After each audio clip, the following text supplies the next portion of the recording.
नमस्कार मंडळी, मी सुजातास किचनमध्ये आपले खूप मनापासून स्वागत करते। चॅनलला जर नवीन असाल तर सर्वात आधी चॅनलला सबस्क्राइब करा, बेल आयकॉनला क्लिक करायला विसरू नका, कारण की नवीन रेसिपीचे अपडेट्स आपल्यापर्यंत सर्वात आधी पोहोचतील। तर चला सुरुवात करूया आजच्या रेसिपीला। आज मी मस्त खरवसापासून परफेक्ट अशी जाळीदार वडी कशी पडते ते आपण बघणार आहोत। तर त्यासाठी मी घेतला आहे अर्धा लिटर म्हशीच्या चिकाचं दूध घेतलं आहे। तर हा चीक एकदम ओरिजिनल आहे, त्याच्यामध्ये कुठलंही मिक्सिंग नाही। तर त्यामध्ये मी चवीप्रमाणे गूळ घेतला आहे, तुम्ही आवडीप्रमाणे साखरही घेऊ शकतात। आता प्रमाणानुसार गोड होईल इतपत आपल्याला गूळ त्यामध्ये घ्यायचा आहे। लहान मुलांमध्ये प्रतिकारशक्ती खूप कमी असते, तर त्यांची प्रतिकारशक्ती वाढावी म्हणून डॉक्टर आपल्याला सल्ला देतात की यांना खरवसाचं दूध द्या किंवा वड्या बनवून द्या, कारण की 8 ते 15 दिवसातून एकदा तरी मुलांना हे खरवसाच्या वड्या वगैरे खरवस करून खाऊ घातलं पाहिजे, कारण की प्रतिकारशक्ती वाढवण्याचं काम हे खरवस करतं। तर आता आपला गूळ छान मस्त विरघळून झालेला आहे। आता आपण गाळणीने हे दूध गाळून घेऊया, कारण की काय होतं गुळामध्ये अशी बारीक रेती वगैरे किंवा बारीक बारीक खडे असतात, ते आपले साईडला निघून जातील। आणि दूध नंतरही आधी गाळलं तरी काही हरकत नाही, पण गूळ मिक्स केल्यानंतर गाळलं तर सगळी घाण साईडला निघते। तर आता मी छान मस्त दूध एका ताटात गाळून घेतले। ह्या ताटामध्येच मी वड्या बनवणार आहे। आता यामध्ये मी चवीप्रमाणे वेलची पावडर घेणार आहे, तुम्ही जायफळसुद्धा घेऊ शकतात।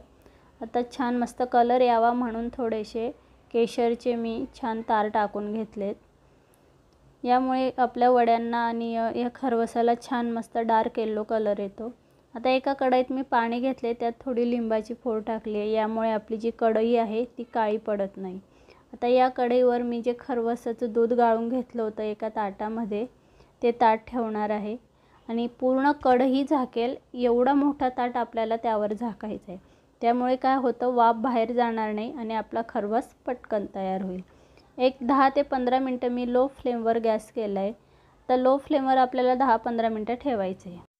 तर चला, एक 15 मिनिटांनी बरोबर मी ताट साईडला काढलेला आहे, गॅस बंद केला आहे। आता चाकूच्या टोकाने आपल्याला एका साईडला असं टोचून बघायचं की आपला खरवस तयार झालेला आहे का। चाकूला जर ते लागून आलं नाही तर समजायचं की आपला खरवस परफेक्ट तयार झालेला आहे। आता एक 10 मिनटं मस्त गार होईपर्यंत आपण वाट बघूया। आता हे छान थंड झालेलं आहे। आता याच्या आपण वड्या पाडून घेऊया। गरम गरम जर तुम्ही वड्या पाडायला गेलात तर याचे बारीक बारीक तुकडे पडतात, त्यामुळे पूर्णपणे थंड होऊ द्या आणि नंतरच त्याच्या वड्या पाडा, त्यामुळे परफेक्ट शेपमध्ये आपल्या वड्या पडतात।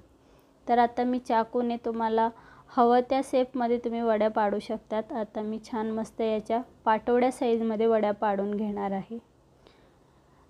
ओरिजिनल जो खरवस मिळतो तो फक्त गावाकडेच, आता सिटीमध्ये तर ओरिजिनल खरवस मिळणं शक्य नाही।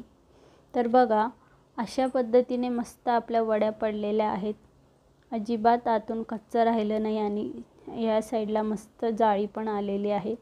असं जर खरवसाच्या वड्या पडल्या तर समजायचं आपलं खरवस मस्त परफेक्ट शिजून तयार झालेलं आहे। अशा प्रकारे आपले पारंपरिक पद्धतीने खरवसाच्या वड्या तयार झालेल्या आहेत। एकदम ओरिजिनल खरवसापासून या वड्या मी आज बनवलेल्या आहेत। तर चला, आजची रेसिपी तुम्हाला कशी वाटली कमेंट करून कमेंट बॉक्समध्ये नक्की कळवा। तुम्हीसुद्धा ही पद्धत नक्की ट्राय करून बघा।